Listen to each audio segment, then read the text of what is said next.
We begin today the Gemara on Daf Mem Vav, second line from the top of the Yamud. The Gemara here brings what it said in the Mishnah regarding a Shir Hamuid. There was a three-way machlokes in the Mishnah.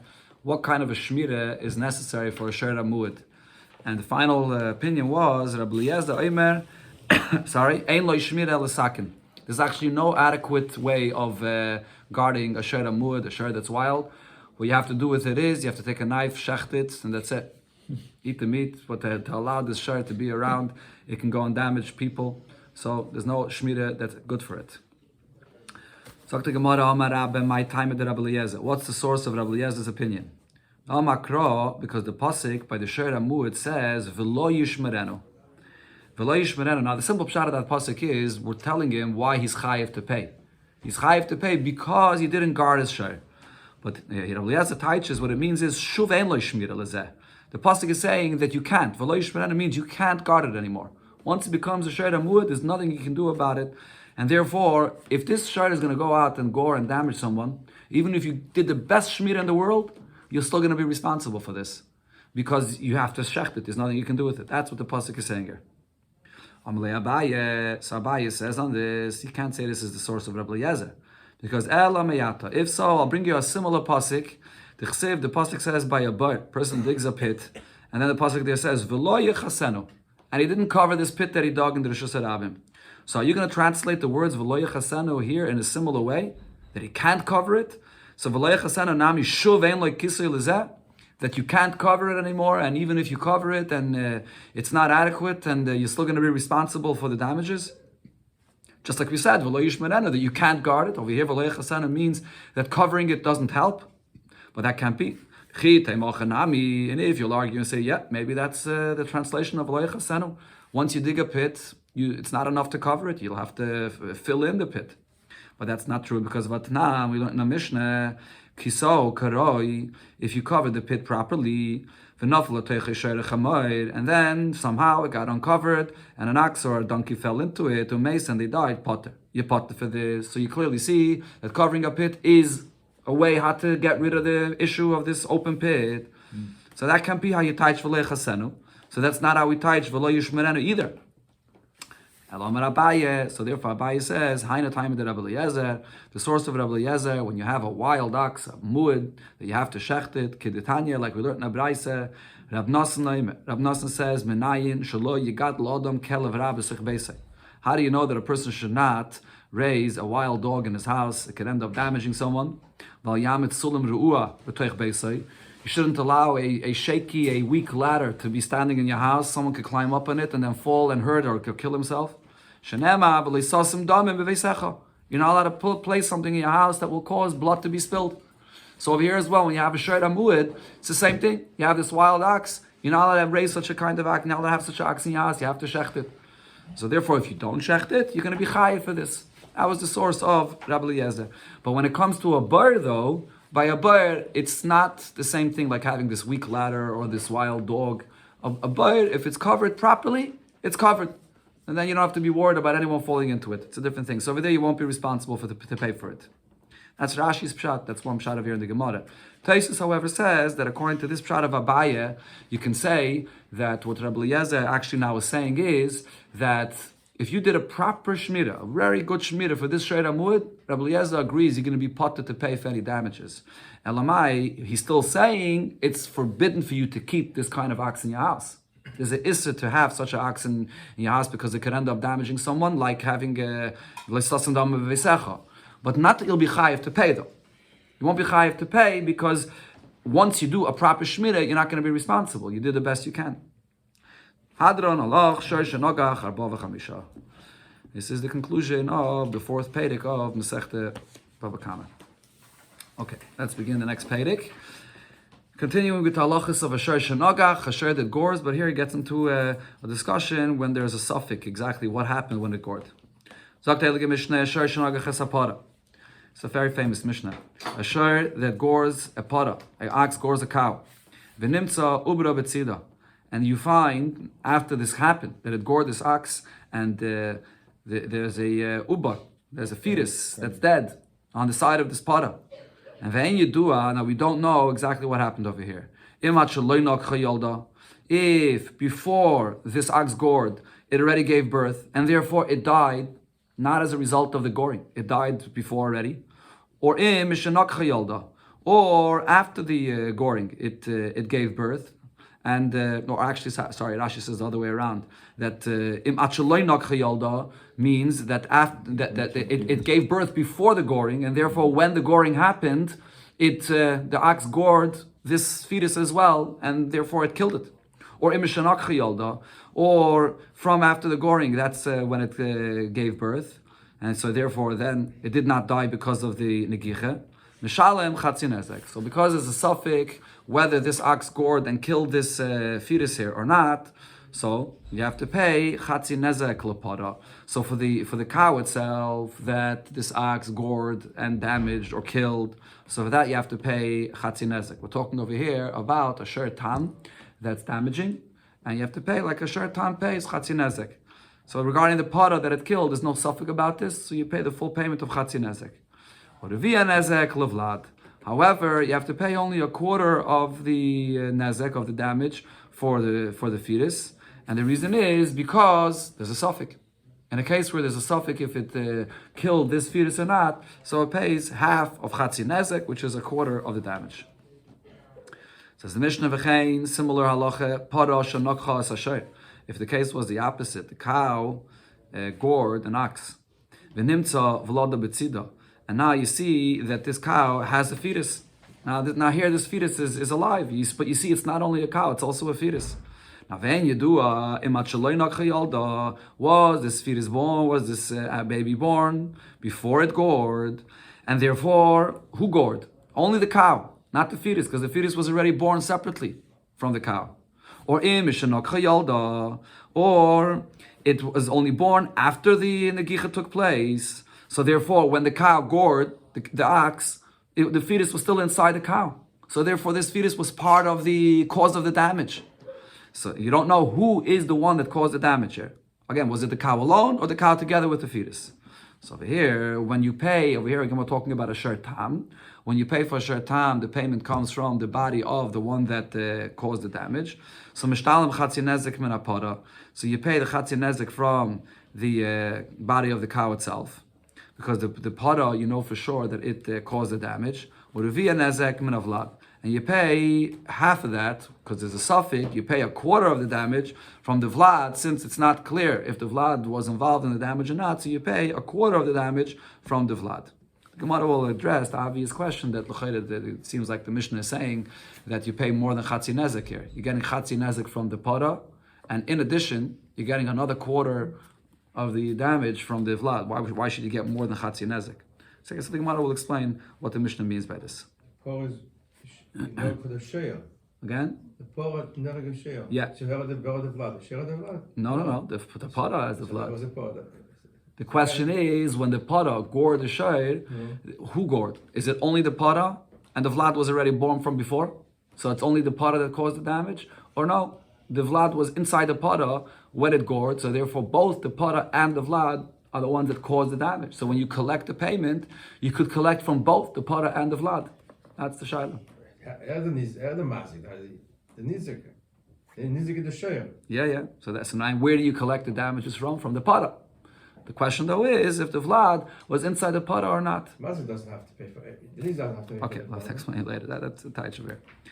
Okay, the Gemara begins with the Reish of the Mishnah.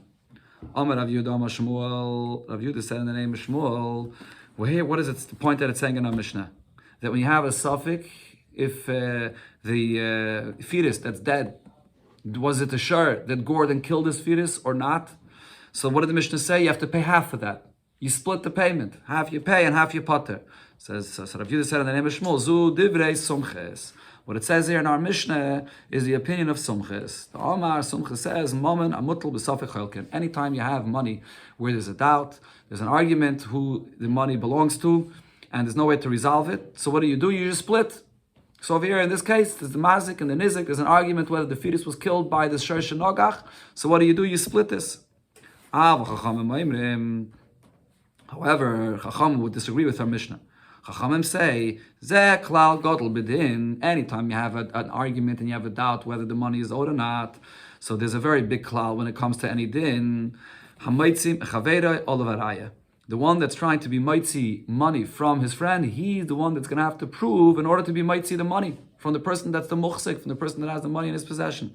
And if you can't prove it, then we don't move the money from where it is, and you're not going to get a penny. So over here, the nizik claims that his fetus was the one that got gored by this ox. If he can't prove it, then the mazik is not going to have to pay a penny for this nizik. You're not going to split. He doesn't have to pay half. He doesn't have to pay anything. That's the machlokes of Sumchus and the Chachamim. Okay, there's a discussion over here in Taisvis, Benigay, to this opinion of Sumchus that you say Cholkin, whether Sumchus completely disagrees with this. According to one pshat, it's only talking about a situation where there's no where this the sheriff and where you're collecting the payment from is this ba'agam. It's in a place where it's not in anybody's chazakah. So therefore, in such a case, Sumchus says Cholkin because the sheriff where you're collecting from is not in anybody's chazakah. Okay, let's go weiter. So now the Gemara asks, on this opinion of the Chachamim, the language that the Chachamim say, Lama li lemeimar zeh klal gadol b'din. Why are Chachamim using this expression that a maitzi mechaveri olav araya is a klal gadol? It's a very big and important rule. Apparently, they're coming to say that you should always apply this rule. When are they coming to add with this expression? Says the Gemara, I had to say this expression of klal gadol b'din. Afil nizik oime body. Even in a case where the nizik is standing and he's screaming, I know for a fact that your sure gored and killed not only my cow, but the fetus as well. And the mazik is saying, I don't know, I'm not sure. Mazik is saying, maybe it did gore, maybe it didn't, I'm not sure about it. Now, in such a case, you may say, if the nizik is 100% certain about this, so maybe he shouldn't have to bring a raya in order to be mitzi mamar from the mazik. Why? Because the mazik himself is saying, I don't know. Nevertheless, we still say that this nizik that wants to be mitzi mamar, get his payment for the fetus, that he says with certainty that the mazik, the cow or the ox that is gored it and killed it, he's still going to have to bring a raya. The fact that he has a definite taina, a certain taina against the mazik, which is only a maybe, doesn't help. He's still going to have to bring a raya. That's the chiddush of this klal gadol b'din.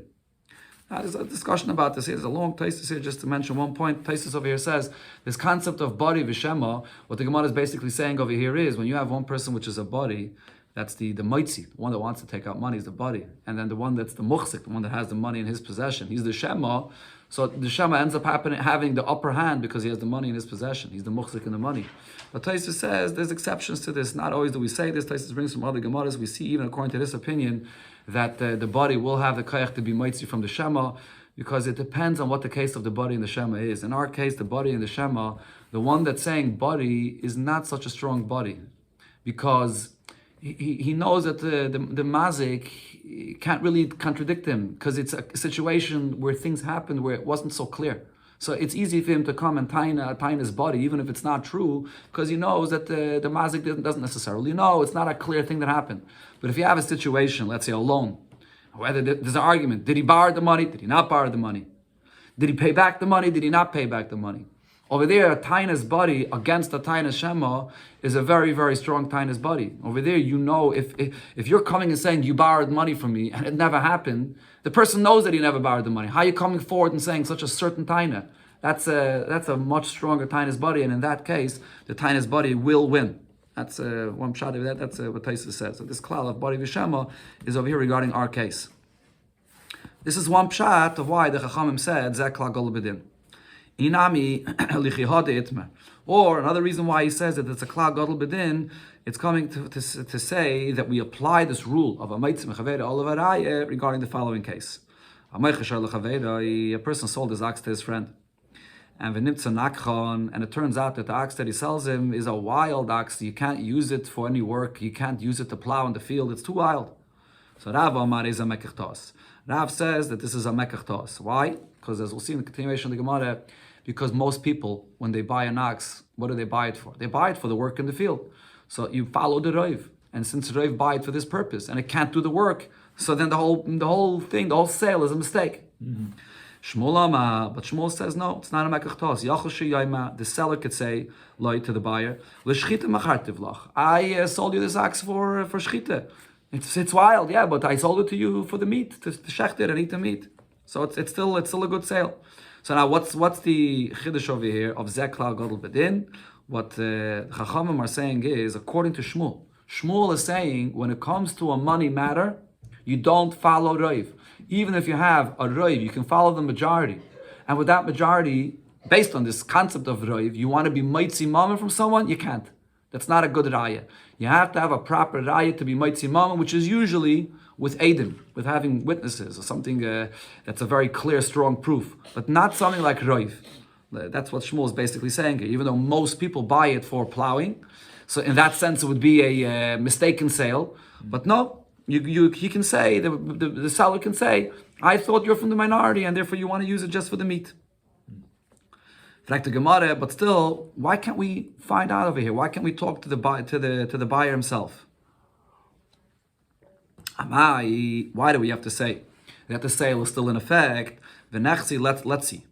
This person, the buyer, is he a person that has fields, and when he buys an ox, he usually buys it for plowing? Or or it's a person that buys an oxen for shechting. Is he a butcher and he buys it? That we can see what kind of person this is. It's pretty clear from the context of what happened. Why do we have to look at the roiv of the whole world? Let's see what kind of person he is. Answers the Gemara, so the case over here must be that no, you can't prove anything from the person himself. This is a person that he has fields, that he could be using it for plowing. He also has a business where he's a butcher and he sells meat. So you can't prove it from the person himself. But you can prove it in another way. Let's look at the money that was paid here. If the money that was paid was for a good cow or a good ox that could plow. And Rashi says a cow or an ox that could plow is more expensive because it be used for all this work. So leradius, if you paid a more expensive price, so you know that it was bought for this purpose of plowing. And it may nichsasa, and if it's only a cheaper price that was for an ox that's used to shecht and to have the meat, so then you know that it was just for that. So you could just look at the price. And says the Gemara, the case over here is the oike bisre, the koibit meradya. Then the price, the market price of the meat went up, and therefore to buy a ox to plow to buy an ox for the meat is just as expensive. It's the same thing. So therefore you can't prove anything from this. Okay, so therefore it's in this case that Shmuel says that you're not going to follow the Rav, and you're going to say Meitzvah Chaveri Olavaraya. However, Rav argues. Rav says you do follow the Rav, and therefore the sale is a mistake. And therefore, what happens if the sale is a mistake? The seller has to take back the ox, and he has to pay back the money that was paid for this. So the Gemara clarifies another detail in this case. Amri was said about this, and this is a question on the opinion of Rav. If the seller doesn't have the money that the buyer paid him anymore, he spent it already. He doesn't have any money to reimburse the seller if he's going to give him back the ox. So if so, lishkele l'turi bezuzi. Let the buyer keep this ox itself instead of getting back his money. If he can't get back his money, so then what's going to end up happening? Let him just keep this ox itself. Why Damri Inshi, the expression that people say is Mimare Rashvasach, from the person that the master that you're trying to collect the money that's owed to you, Pare Efra. You should get paid from whatever you can get. Take even from the most cheapest thing. Take even from bran to get paid. Because if he doesn't have money, you might as well take whatever there is. So what the Gemara is asking over here is, what's really the difference between Rav and Shmuel? Shmuel's saying that the sale is in effect. We don't follow Rav. But even according to Rav, that says that the sale is not in effect, but if the Moicher doesn't have any money to pay you back, you're going to keep your ox anyways, because that's the best you can get from him. So really there's no difference in such a case. So the Gemara says, true.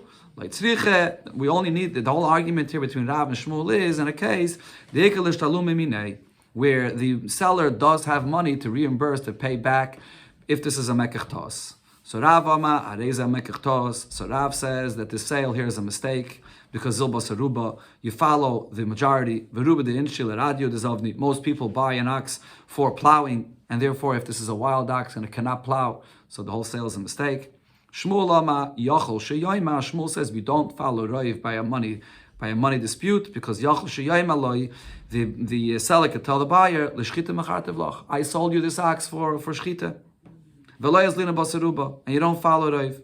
And he explains, Kiyas lina basaruba. When do we have the rule that it says in the Torah, and so on, that we learn that you have to follow Roiv? That's B'Yisura. When it comes to determining something in an issue of Isser, is this Asr, is it Mutter? So then you can follow Roiv. When it comes to a money matter, we don't follow Roiv. Ella hamaitzi mechaveiroi olavaraya.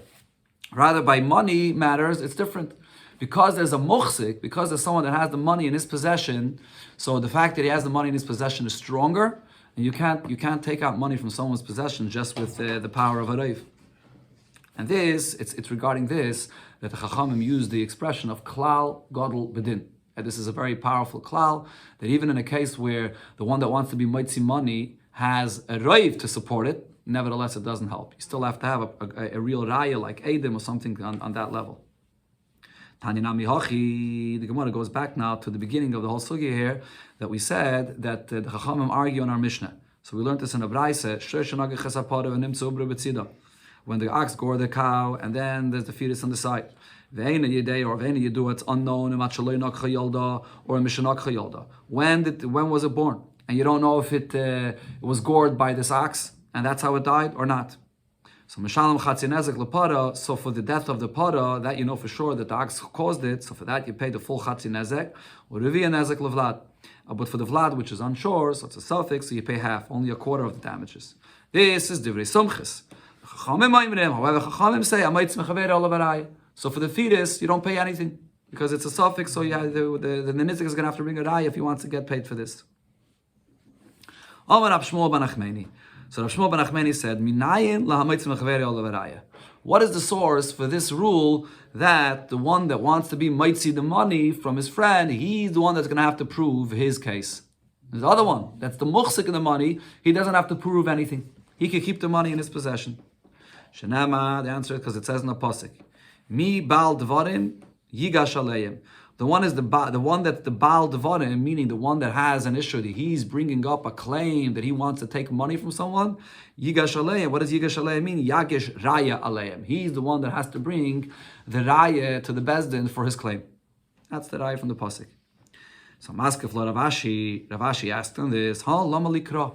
This concept, this rule of amaitz mechaveir olavaraya. What do you need a pasuk for this? Svarahu. This idea that if there's one person that's muhsik in the money, and there's another person that's coming and saying, your money in your pocket belongs to me, and he wants to be mitzi this money. So the fact that he has to bring a raya for this, it's a svara. Why? The kav lekive azal beyasya. The one that has the ailment, the one that something is hurting him, he has to go to the doctor to heal himself.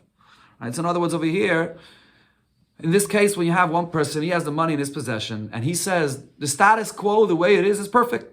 I'm not asking to change anything. Then there's another person that something's hurting him, something's bothering him. He says, no, status quo is not good. The money in your pocket belongs to me. He's the one that's going to have to show that to the Bezdin and prove to the Bezdin that we should change the status quo. That's the simple svara. And that's even over here in this case of Shoshanagach Esapara. We're not talking about a situation where a person has money in his pocket and someone else comes and says, you owe me money. Over here, even in this case, where there's something that happens where it's unclear if the death of this fetus was caused by the shayr, was not caused by the shayr. Right? So it's a suffix. I mean, the Etzim story itself is a suffix. It's unclear what happened.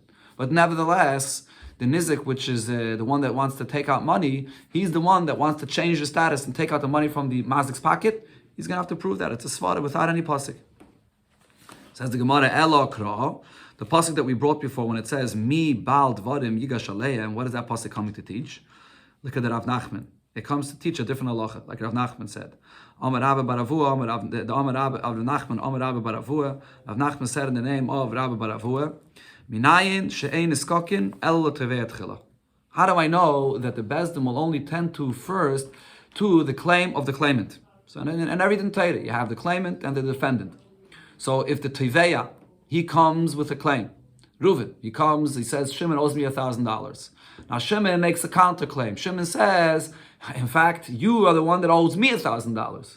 You stole $1,000 from me. Or Shimon maybe says, I gave you a mashkin for this money that I owed you, and you lost that mashkin. So you pay me back the mashkin that I gave you that's even maybe worth more than what I owed you.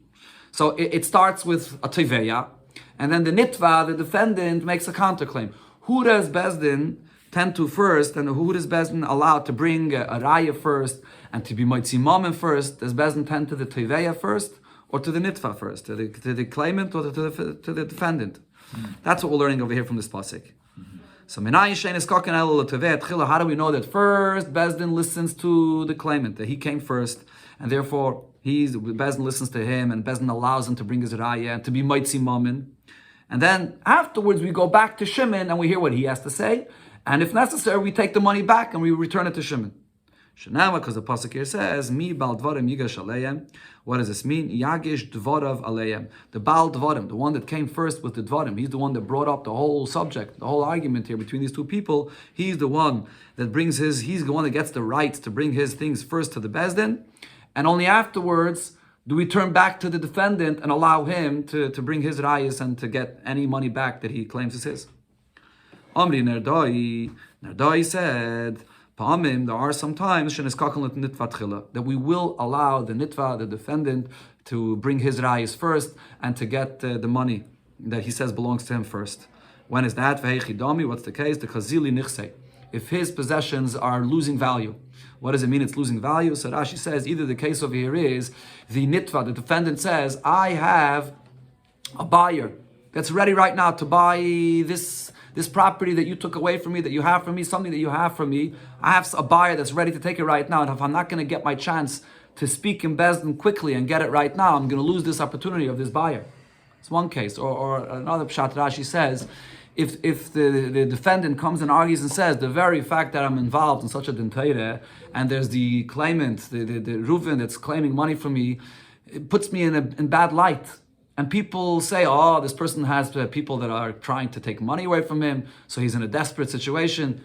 The value of his properties go down because of this. So in such a situation, we allow the defendant to settle his case first, his argument first, in order that the value of his properties should not go down.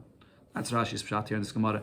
There's many different pshatim in this Gemara. Taistis brings another few pshatim here. There's a lot of pshatim in what the Gemara here means. I said over here Rashi's pshat. There's a sikha from the Rebbe in Chelik Tezayin, Parshas Mishpatim, the fourth sikha, where the Rebbe brings there another pshat from the Shach, and the Rebbe explains it by Riches, Al Pi Nigla, Al Pi Chassidus, a beautiful Indian over there in this Gemara. It's too barichistic to be able to go through the whole Indian over here. You can take a look there, and Parshas Mishpatim, the Rebbe explains a beautiful pshat here in this Gemara. The Baal Dvarim, I guess the one that started the Dvarim. The one that's the Baal Dvarim, he started the whole argument. So that's the claimant. The defendant is only coming afterwards. He's defending himself. The Gemara goes back to what it said in the Mishnah, the same is when you have a case where a cow that gored an ox, and now it's not clear, was it the cow with the fetus inside of it that gored? Or was it just a cow, because the fetus was already born before? So what did the Mishnah say? You collect Chatzi Nezek from the Para, and then you collect the Revia Nezek from the Vlad. So the Gemara asks on this, Chatzi Nezek, Revia Nezek, you collect both? You collect Chatzi Nezek, and we're talking here about a tam. So you collect Chatzi Nezek from the cow, and then another quarter Nezek you collect also from the Vlad. Revia Niske is, so then it comes out, so the Gemara asks, Palgan Niske or the Boy Shlomi? You only have to pay Chatzi Nezek. Kuli Niske, but over here, according to what the Mishnah is saying, this person is paying the entire payment of the damage, Naki Rive, besides a quarter. Because he's paying first a half, and then he's paying another quarter, so he's paying 3/4 of the damage. Why is he paying more than Chatzi Nezek? So Maya Vidite, why is this? Why is he paying more than Chatzi Nezek? So the Gemara has over here two pshatim. Omer Abaye's pshat over here is as follows: that when the Mishnah said Chatzi Nezek, the Mishnah does not mean Chatzi Nezek. It means Echad Marba B'Nezek. Chatzi Nezek means half of Chatzi Nezek.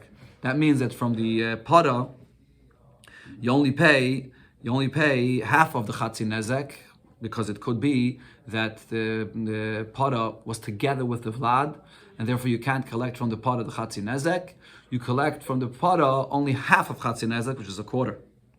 And then when it says in the Mishnah Revia Nezek, that from the Vlad you pay a quarter of the Nezek, it didn't mean a quarter. It meant Echad Mishmayne B'Nezek. It meant a quarter, meaning half of a quarter, which would be an eighth. Because it's a suffix over here, whether this Vlad was part of this damage or not, so you only pay an eighth for this. So he actually ends up getting paid. The mazik ends up paying less than Chatzi Nezek. Now the Gemara explains what this means. Until here you can't really understand what the Gemara means to say. The only way to understand what Abai is answering over here is, as the Gemara will explain over here, is that the para and the vlad do not belong to the same owner. If the para and the vlad if the para, the cow, and its fetus belong to the same person, then either way the mazik is going to have to pay the full Chatzi Nezek. It doesn't make a difference if the vlad was part of the cause of the damage or not. Either way, it all belongs to him. He has to pay the whole thing. So the Gemara explains, if the cow and the fetus all belong to the same person, so then so the nizik could say to the owner of this cow, what difference does it make? You have to pay me the full Chatzi Nezek for this damage. Either way, whether the vlad was part of the damage or not part of the damage, you have to give me the full Chatzi Nezek for this. Because in the end of the day, it's your para with the vlad, without the vlad, that caused me the full damage here. What was Abai saying? What's the case over here? The para the chad, the ownership of the cow is by one person. Uvlad the chad, and the ownership of the fetus is by another person. So it's two different people, b'chlal. So now in such a case, so the para for sure gored. The para for sure gored. So over here, the para is going to pay Chatzi Nezek, but because it could be that the vlad also gored, so it's a suffix if the Bala Para has to pay the whole thing. So in such a case, you have to pay half of Chatzi Nezek. Okay, the Gemara here explains. Let's see. Now it depends how the nizik is coming to collect his payment over here. If the nizik comes and wants to collect his damages from the Baal Para first, from the owner of the cow first, so then in such a case, what's the thing going to be? So